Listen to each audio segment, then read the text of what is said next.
Picture this. A clear November morning over New York.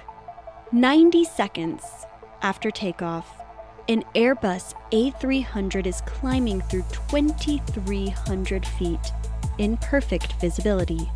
10 miles of it.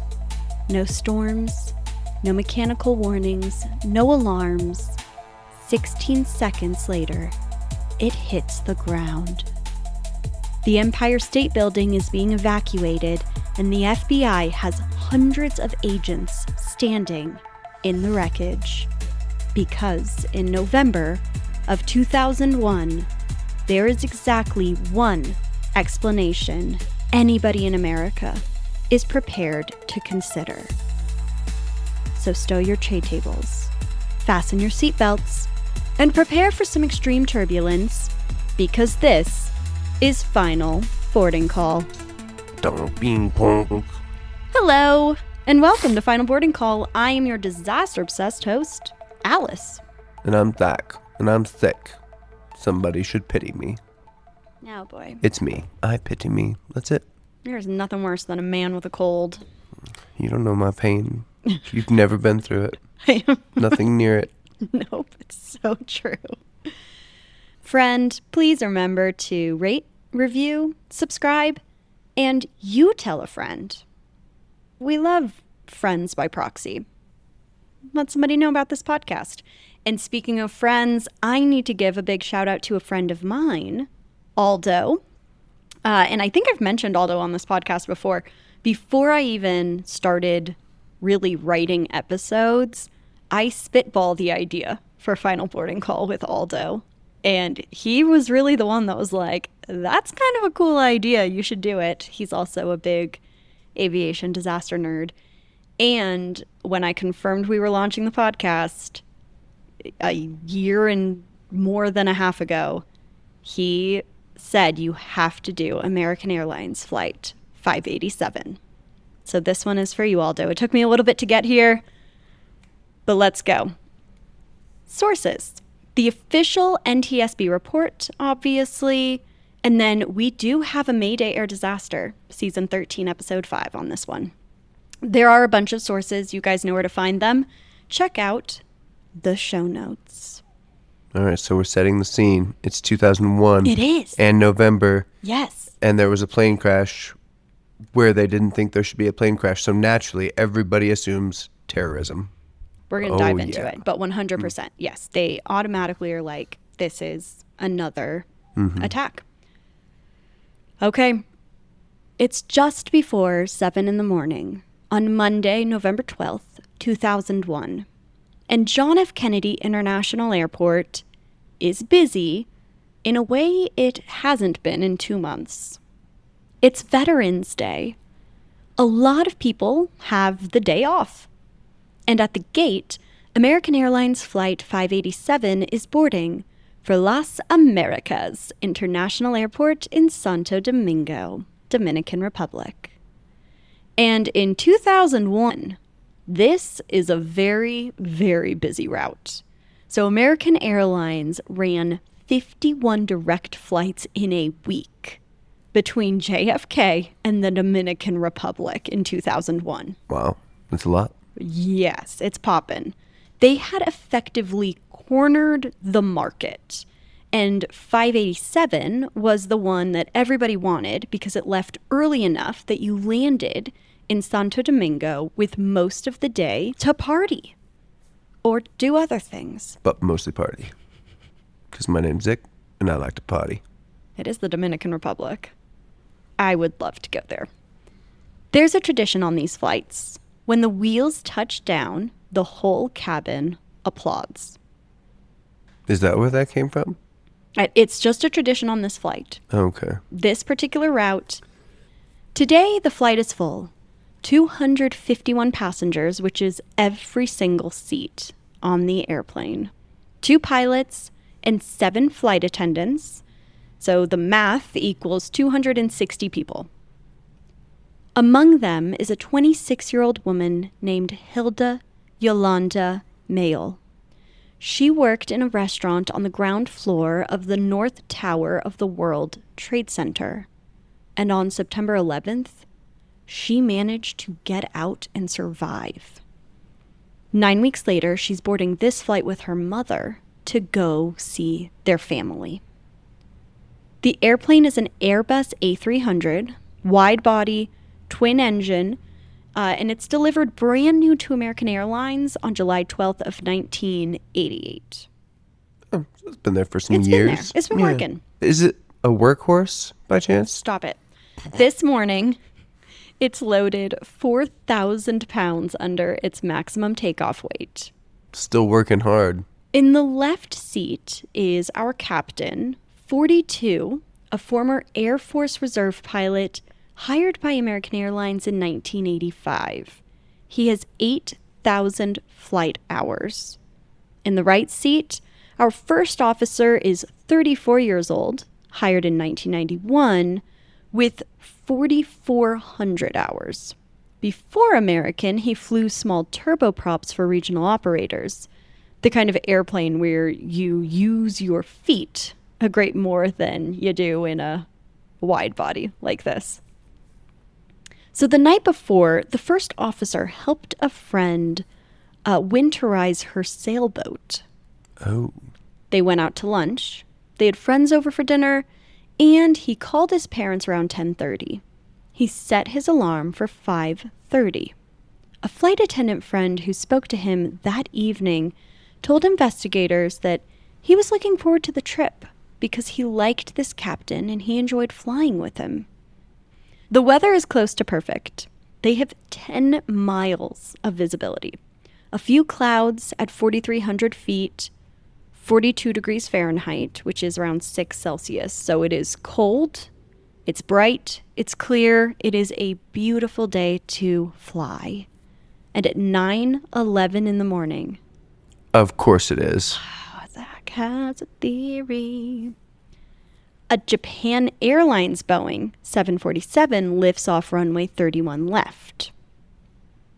Every airplane in flight drags 2 invisible tornadoes behind it, one off each wingtip.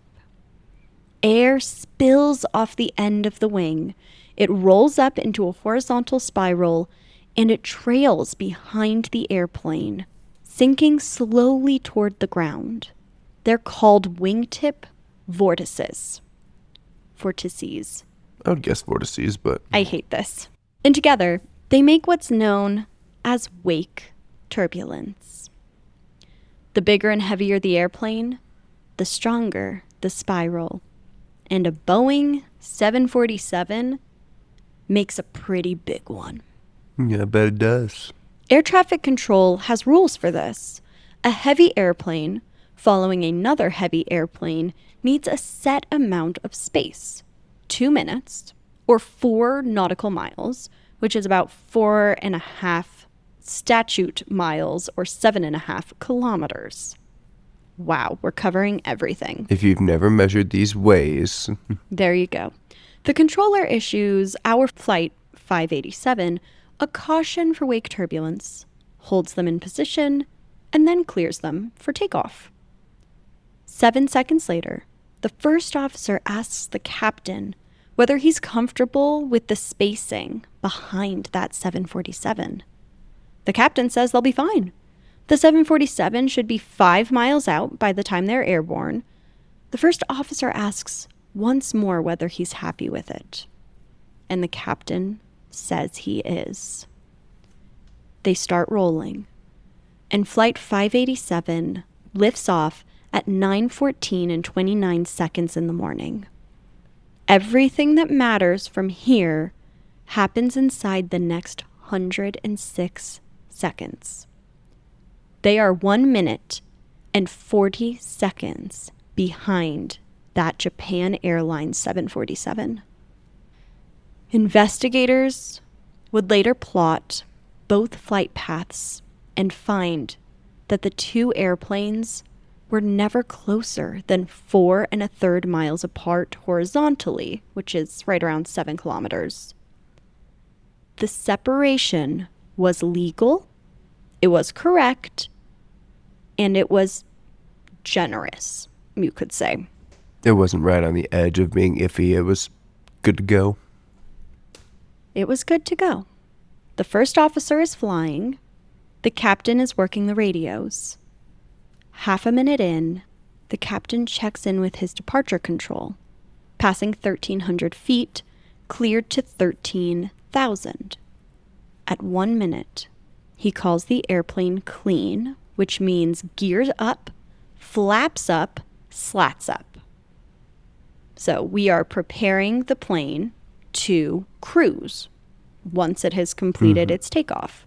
No more flaps and slides needed. Yeah, it's configured, it's accelerating, and it's on its way. This is a completely ordinary morning. And 7 seconds later, it stops being one. 67 seconds after liftoff, Flight 587 flies into the wake of the Boeing 747. Here's what this would feel like in the cabin.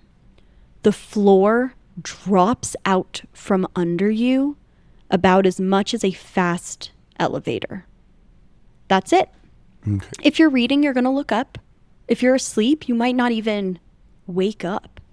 It's just that little whoo moment that you get. That one where your tummy jumps up into your chest. Yeah. That every kid loves. I did love it as a kid. The recorder catches the airplane's nose bob a couple of degrees, and the wings roll 17 degrees to the left, which is exactly where they're supposed to be, because they've just been told to turn left toward a navigation fix, which is fancy airplane talk for a check-in point, called wavy, W-A-V-E-Y. The first officer responds.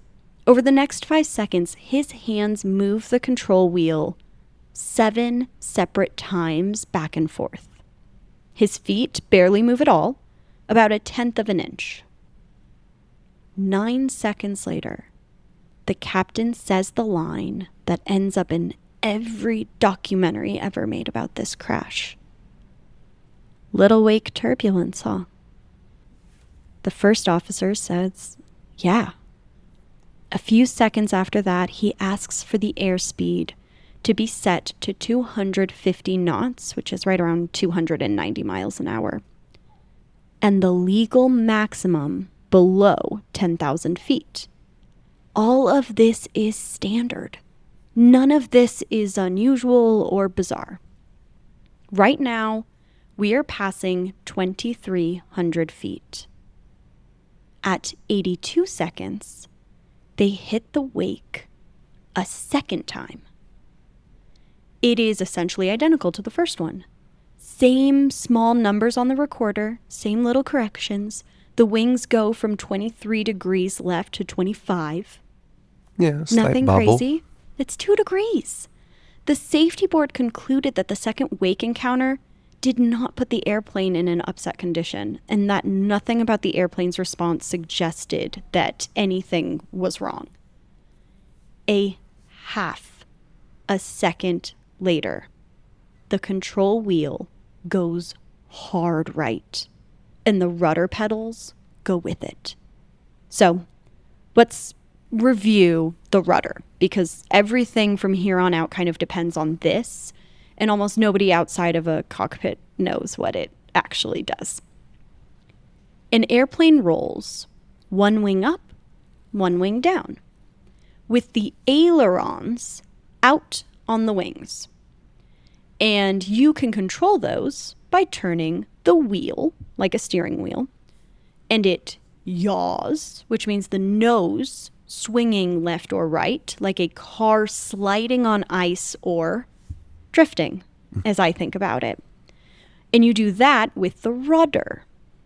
And that's the big hinged panel on the back of the tail fin.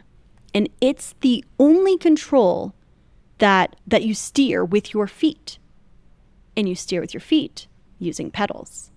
It is so cool to think about. In everyday airplane flying, you really barely touch it. You use it to line up with the runway in a crosswind. You use it if an engine quits and the airplane tries to swing toward the dead side. And really those are the use cases for this. In testimony during this investigation, an Airbus vice president said this: "The rudder is not a control you use to roll an airplane. Not under any circumstances unless your normal roll control has failed." Okay, fair enough. The first officer's roll control had not failed. He had the wheel at 64 degrees out of a possible 78. So he had... Pretty far. He had a lot. He still did, yes. Over the next 6.5 seconds, he reverses the rudder 5 times. Left, right, left. At the same time, his hands are doing the same thing on the wheel. And twice, he takes it all the way to the stop. That's a lot of inputs. Yeah. It's not very often that you're going to this turn locks either. In there, he calls for max power, and you can actually hear the strain in his voice. The captain asks if he's all right, and he says he's fine. The captain tells him to hang on to it. He asks for power a second time. The recorder shows the captain never changes the setting. And here's what's actually happening to the airplane. And this has almost nothing to do with the wake. Every time the rudder swings, it shoves the nose sideways, right? Like you're drifting. You are basically initiating a drift. But an airplane doing 290 miles an hour doesn't change direction just because its nose is pointed somewhere else. It keeps traveling the way it was already going. So the airplane is now flying sideways. It threw that ass in a circle. What? It's called side slip. And when an airplane is in side slip, the tail fin, the big slab standing straight up on the back, stops slicing edge on through the air. It starts catching the wind broadside. You know, it's like a sail. Yeah. Like it's catching the wind on the big flat side of it. Yeah. And it's catching the wind at 290 miles an hour. Pretty fast. Every reversal made it worse than the one before because each one was building on the side slip that the last one left behind. Oh, that does make sense. Halfway through, the airplane is sideways by about 4 degrees, and 3 seconds later, it's up to 7 degrees. 2 seconds after that, 12 degrees. At 89 seconds, the right rear attachment fitting fractures. The tail fin is bolted to the fuselage by 3 pairs of fittings, so 6 total because it's pairs.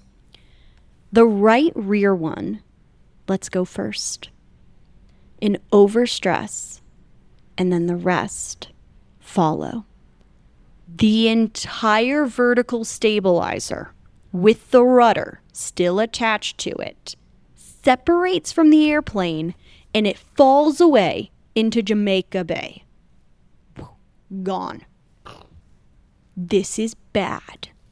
A fraction of a second later, that is how long the sound takes to travel from the back of the airplane to the front, the cockpit voice recorder picks up a loud bang. Nothing has hit them. Nothing has exploded. There was no warning of any kind. No alarm, no light, no indication. But the airplane has just lost the thing that keeps its nose pointed forward, and it starts yawing and rolling in a way that no A300 has ever done. That side slip that reached 12 degrees keeps climbing, and it gets to 31 before the recorders stop.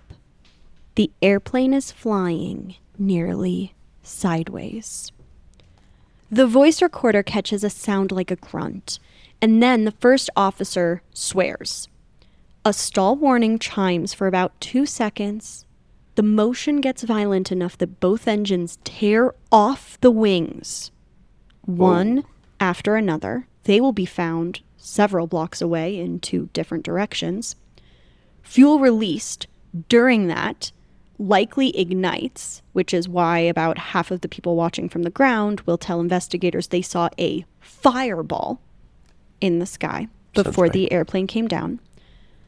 When the engines go, the airplane loses electrical power, which means we no longer have the flight data recorder because that requires power. Yeah. The voice recorder is wired to the emergency bus, so it will keep running, which is the only reason that we know what they said. What the hell are we into? We're stuck in it. 5 seconds. Get out of it. Get out of it. The recording ends 2 seconds later. At 106 seconds, Flight 587 comes down at the corner of Newport Avenue and Beach 131st Street in Belle Harbor on the Rockaway Peninsula. 1 minute and 46 seconds after it took off. That's the entire flight. Wow. Less than 2 minutes. 4 homes are destroyed. 3 more are badly damaged, and 3 more experience light damage. The left engine lands on a gas station. Yeah, that sounds right. The right engine takes out a house and a boat that's parked in its driveway. All 260 people aboard are killed, and on the ground, there are 5 more fatalities. Helen and Thomas Concannon, Kathleen and Christopher Lawler, and Franco Pompanio. 265 people in total. Wow. That's crazy. Belle Harbor is a neighborhood full of New York City firefighters and police officers. A lot of them responded to the World Trade Center on September 11th, and a lot of them did not come home. 9 weeks later, their neighbors are standing in the street watching a fireball engulf their block. One woman who lived there described driving toward Rockaway after her husband called, screaming that the house was burning. She said the black smoke and the flames stretched for what looked like a mile. She said it looked exactly like September 11th. The response is immediate and enormous. New York airports closed for the 2nd time in 2 months. The bridges and tunnels shut. The Empire State Building and the United Nations are evacuated. Fighter jets go up over the city, and Giuliani says publicly that he asked President Bush for air cover. The FBI sends agents into the wreckage, led by an assistant director who, 8 weeks earlier, had pulled his own team out of the World Trade Center minutes before it collapsed. The NTSB sends 21 investigators under an investigator in charge who had already run 30 major accidents and would later call this the most complex one of his career. I could believe that, since all signs point to everything works. I will also say that I think there is something to it when people are telling you what they think it is and they have opinions about everything. It sometimes accidentally starts you down the wrong path. Every single one of these people has the same thought, and they all know they're not supposed to have it, because you are right, Zach. If you get tunnel vision, it will impact an investigation. The NTSB's investigator in charge was blunt about it afterward. He said they like to think they walk into an investigation with an open mind, but they're human beings. This accident happened so close to September 11th that they jumped to conclusions. Then they had to force themselves to back up and look at the evidence. So how do you actually prove a bomb didn't do this? 3 ways. A bomb inside a pressurized fuselage blows outward, and it leaves signs like outward curled edges and pitting. It's a signature that you can read, like handwriting. Investigators went through the wreckage looking for anything that had pushed from the inside out. They found nothing. They swabbed the debris for explosive residue, and every test came back clean. And a detonation leaves a distinct acoustic pulse on the voice recorder. right? You'd I be would able believe that, to yeah. hear a big kabee. You hear that sound and then nothingness. Yeah. Well, they listened to the last minutes of that tape over and over again, and they heard a lot of things. They heard thumps and clicks and snaps and a louder thump, and then the bang of the tail leaving. But they heard nothing that has that bomb sound. Yeah. But the thing that really settled it was geography. Search crews found the vertical stabilizer, with the rudder still attached, floating in the Jamaica Bay, which was a mile north of the wreckage site. If the tail is a mile behind where the airplane hit the ground, Might have been the cause. they kind of put together that the tail came off in the air. Before an explosion of any sort. Incident. So, as one investigator put it, it would be extraordinarily difficult for a terrorist to arrange for a bomb to remove a vertical stabilizer, specifically cleanly, and nothing else. There were no claims of responsibility. Nothing suspicious in the passenger screening, nothing with the baggage handlers, nothing on either recorder. Within days, the FBI handed the investigation to the NTSB, and they went home. In the spring of 2002, a man named Mohammed Mansour Jabourah is in custody. He's a Canadian citizen, born in Kuwait, and he is a genuine Al-Qaeda operative, and he is cooperating. During questioning by Canadian intelligence, he tells them that inside Al-Qaeda, the belief was that they had brought down Flight 587. Interesting. That Okay. one of their own had done it. So, the belief is that it was a shoe bomb, the same kind of device that Richard Reed would try to light on a flight from Paris to Miami 6 weeks after this incident. This person that they suspect was somehow tied to this, who is an operative named Abdurrauf Jadeh, did it using a shoe bomb, according to the rumored intel here. It was secondhand at best from a man with every incentive in the world to be useful because he's being held. But Jadeh was not imaginary. The FBI had been hunting him since September 11th. He stayed on a list of 7 Al-Qaeda operatives that the Bureau wanted for possible attacks on American targets, and his face was on the wanted posters. Officials say that it is very unlikely that Jadeh or anyone else brought that airplane down with a bomb. It's fair. Because the evidence shows that there was no explosion. Mm-hmm. I do understand the residents of this community wanting it to be somehow connected with a terrorist organization. Because the tail of a widely used commercial airliner had just fallen off during a routine climb out in clear weather. There were 242 of these airplanes flying passengers around the world that morning. None of them were grounded. They started with the composite. The A300's vertical stabilizer isn't metal. It's over 100 layers of carbon and glass fiber fused into a single structure. This was the first accident the NTSB had ever investigated in which a large composite component failed. So the question was obvious, and it was terrifying. Had the industry overestimated this stuff? Yeah. Was every single plane about to... Oh, yeah. Yes. And the first thing that they found made it worse.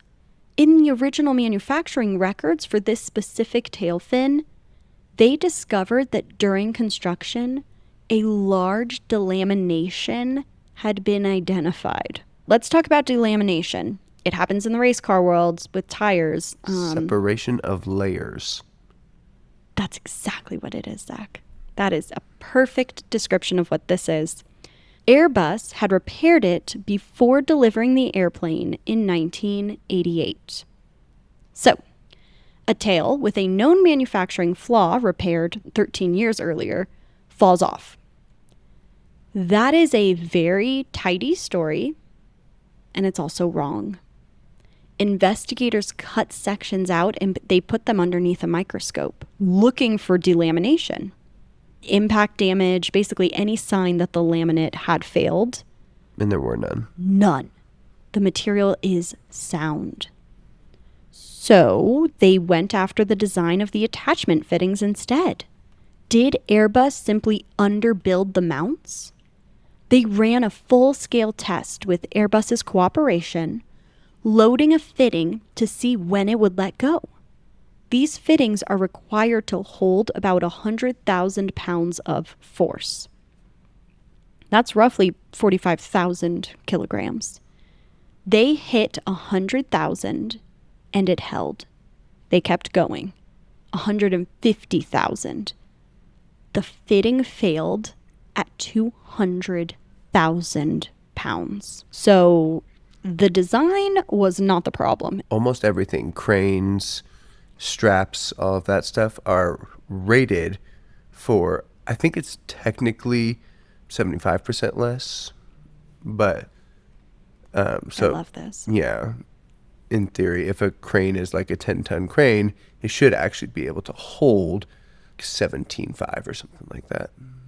I don't remember exactly what the numbers were, but I learned all of that when I was working at the welding and fab shop.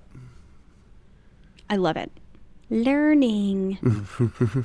So airplanes are built with two numbers in mind. The first is the worst thing engineers expect that airplane to meet in its entire service life. Once, ever. And the second is that number times 1.5. And that's the point where the rules say the structure is allowed to break. Nobody expects an airplane to ever see that number. But just like what Zach said, you need to have that built in just in case. Is that what it is? Is 1.5? For airplanes. Okay. This is just for, I cannot That could be what all speak of to them other, were, but you know. I don't know. I don't know about your cranes. I knew it was somewhere around. Yeah.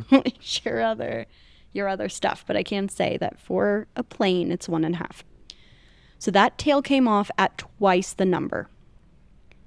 It held longer than the law required, and then it broke. So the question was never why the tail failed. The question was, what on earth was happening to this airplane in these final moments? So there are two candidates. It's either wake or it is the controls. They took the wake first.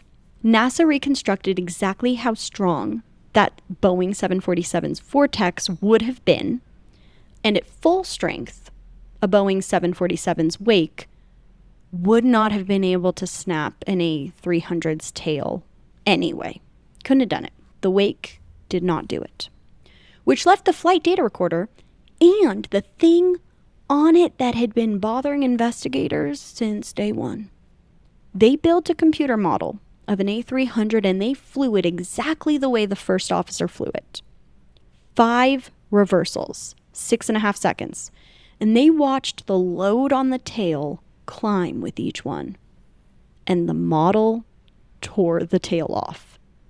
Perfect. So they are doing all the fancy inputs. They're doing left, right, left, right. Yeah, putting in that cheat code. The NTSB's finding is 1 sentence long. You ready for this? Tell me. Flight 587's rudder motions after the second wake encounter were the result of the first officer's rudder pedal inputs. He did it to himself and everybody else on board and on the ground. And now they have to figure out why. Why are you doing so much? Do less. The easy version of this story is that a pilot panicked, over-controlled, and killed 265 people. It's just, that sucks so much. But it's reality and it happens. They started by talking to people who had flown with him. And overwhelmingly, the picture is of an excellent pilot. One captain described his overall flying skills as excellent and said that he never once had to question him Another said that he was well above the norm. A flight engineer said he flew airplanes smoothly and accurately. But there are two people who had something to say. In 1997, Americans' records place it on a 3-day trip sequence at the very end of August.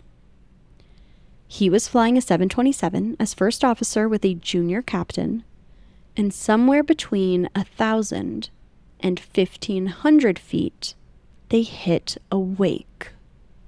The captain said the first officer stroked the rudder pedals 1, 2, 3, about that fast. His own feet were resting on his side of the pedals, so he felt it. Oh. And he believed the first officer had pushed the rudder all the way to the stops in both directions.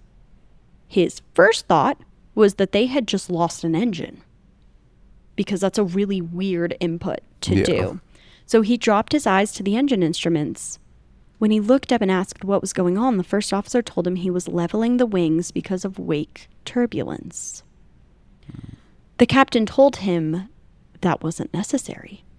The 727 is a very stable airplane. The aileron alone would have handled it.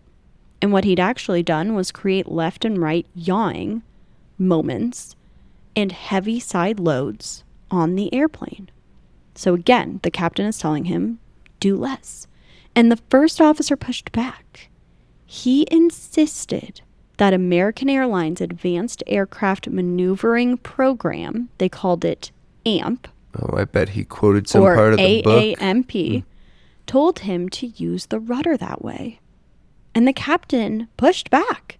He said that AAMP meant rudder at low airspeed. He told him to go home and read the material again. Good. And then he told him he needed to be less aggressive on the pedals when they flew together. He said the first officer did adjust after that, still quick on the rudder, but no longer pushing it to the stops. And then the captain filed nothing. He never wrote it up. He never reported it. He told investigators that he remembered it so clearly because in his entire career, he had never seen another pilot do that. 4 years later, that pilot is on the right side of an A300 over Queens. So was he right? Did American Airlines actually teach him to do that?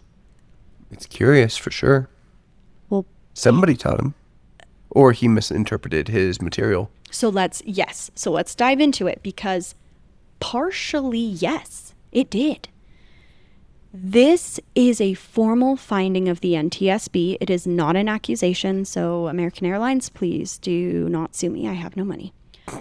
Americans' double AMP ground school training encouraged pilots to use rudder to assist with roll control during recovery from upsets, including wake turbulence. But the ground school isn't the damning part. The simulator is. There was an exercise called excessive bank angle recovery, and here's how it was set up. You're told you're taken off behind a heavy 747. You're issued the wake turbulence caution, exactly like the real thing. You climb out. Woo, you're taken off. The simulator gives you a little light chop. Boo boo. And then it rolls you about 10 degrees one direction, one way. Then it rolls you past 90 degrees the other way. 90 degrees is wings vertical in a wide body because of a wake. The NTSB is dry about this, and the dryness is sort of the part that really hits the punch. The board says it is aware of no accident in which a heavy transport airplane departed controlled flight because of wake turbulence. Ever. So the scenario in that simulator cannot happen. You are simulating a thing that doesn't exist. Interesting. But it was staged as though wake turbulence caused it. And then there's the detail that made me kind of be like, Holy crapola. To guarantee that the simulator actually reached 90 degrees, because obviously a competent pilot would stop it before then, American Airlines inhibited the aerodynamic effectiveness of the control wheel and the rudder pedals during the first part of the roll. In the simulation? In the sim! Oh, there it is. The controls did nothing deliberately. So you never got the chance to learn how to let the airplane correct itself because they disabled the very things that would have let you do the thing. Yeah. Ay vey. Woof. So, the controls did nothing deliberately for 10 seconds or until the airplane reached 50 degrees of bank, whichever came first. Then they would switch them back on, and you would magically recover. The pilots were not told this. And instructors routinely briefed them to react fast. Withholding all this information is just so silly. Oh my gosh. The NTSB concluded that this exercise could have caused the first officer to develop an unrealistic and exaggerated view of the effects of wake turbulence. To associate wake encounters with the need for aggressive roll recovery, and to develop control strategies that would produce a completely different and potentially surprising and confusing response if he ever tried them in an actual airplane.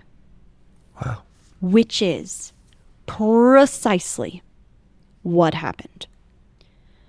Now, the airplane's half of it, and this is the heart of the whole thing. The rudder on an A300 does not do the same thing fast that it does slow because of a system called the rudder travel limiter. Air pushes back harder the faster you go. So, if full rudder is safe at low speed, it is definitely not safe at high speed. The limiter progressively reduces how far the rudder is allowed to move as the airplane accelerates. Makes sense to me. Down low, you get the full 30 degrees of rudder. Up at the speed that they were doing, you get 10. And shrinking the whole time because the airplane was still accelerating. Mm-hmm. So that rudder never moved more than about 11 degrees in either direction total.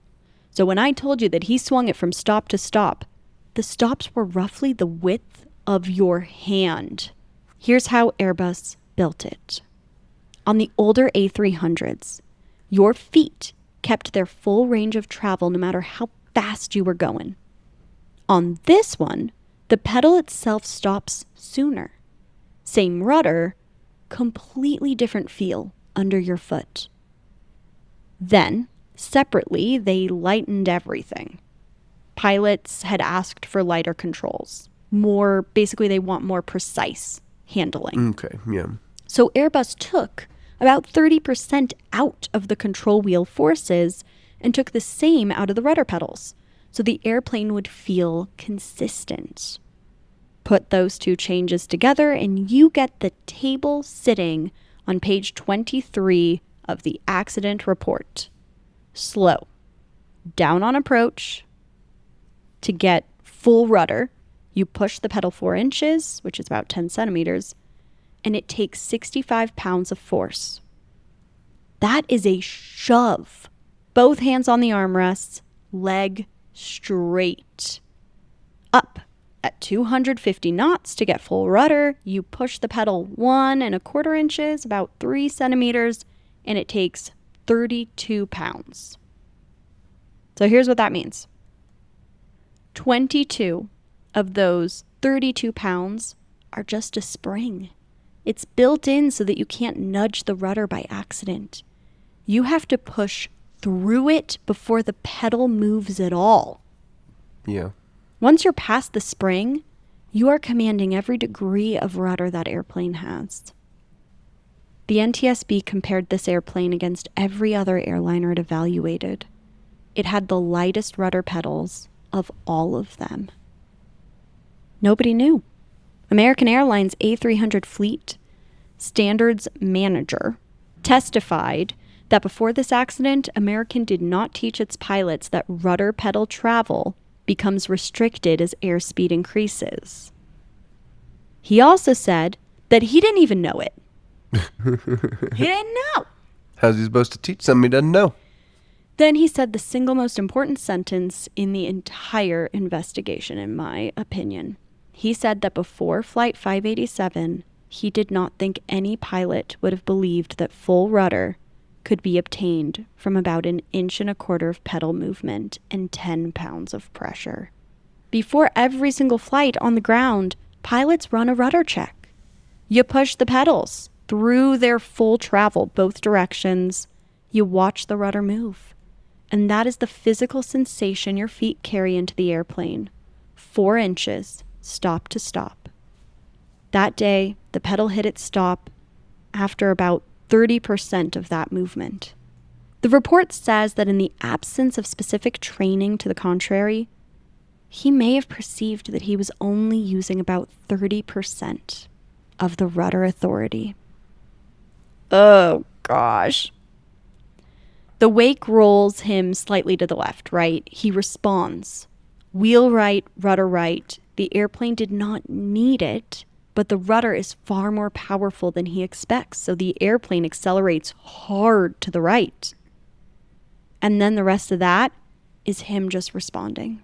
It's a ripple effect of a ton of inputs trying to correct. Yes. And there's a name for this. It's called aircraft pilot coupling. When the pilot and the airplane become a single unstable system, each one feeding the other. Ugh. That's why they call it coupling too. Couples are unstable. Yep. And this is how the honey. What? Oh my gosh. At any point before that tail came off, if he had simply stopped, the airplane's own natural stability would have brought the side slip back to near zero on its own. That's it. Let go. Do less.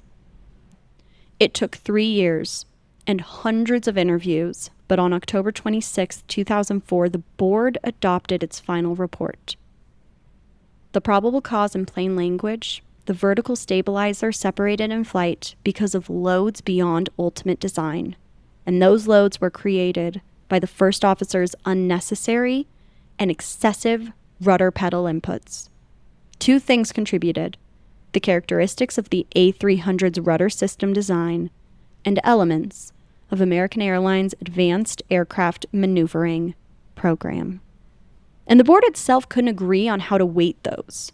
The final report carries a footnote recording that 2 members voted against a revision that reversed the order of the 2 contributing factors.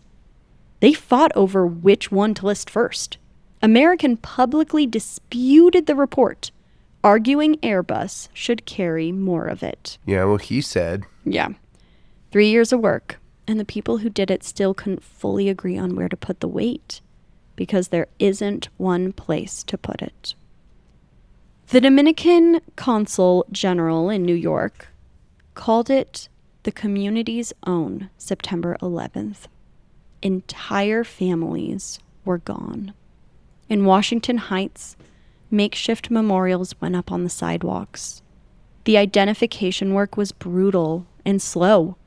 Nearly 6 years after the crash, 889 unidentified fragments of human remains were entombed in 4 crypts at Woodlawn Cemetery in the Bronx, so that families who had nothing to bury would have somewhere to go.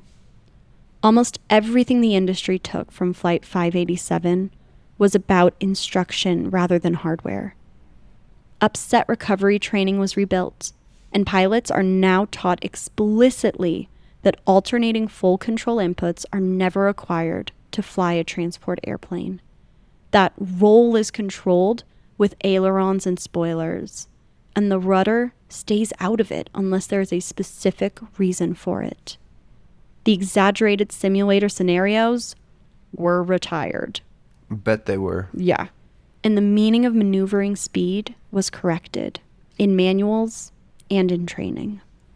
The The NTSB also recommended new certification standards for rudder pedal sensitivity and for protection against aircraft pilot coupling.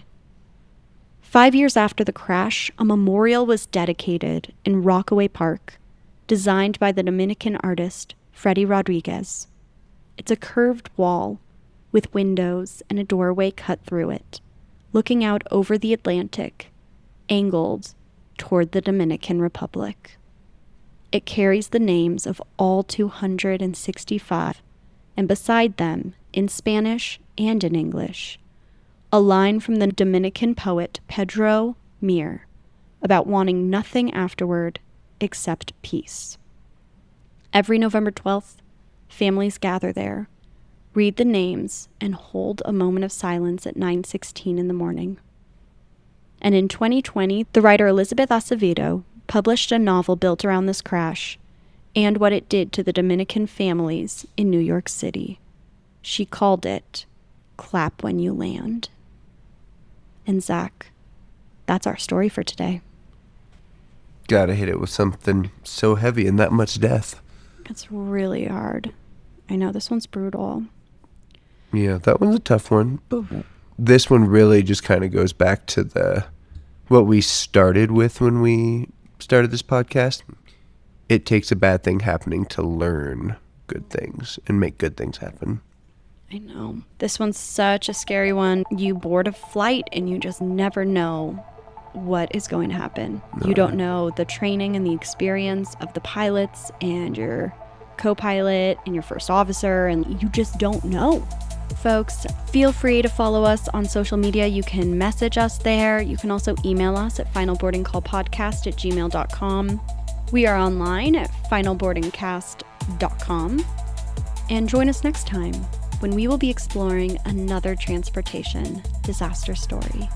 Until then, remember to stow your tray tables, fasten your seatbelts, and prepare for the unexpected, because not every trip reaches its final destination. Goodbye. Goodbye.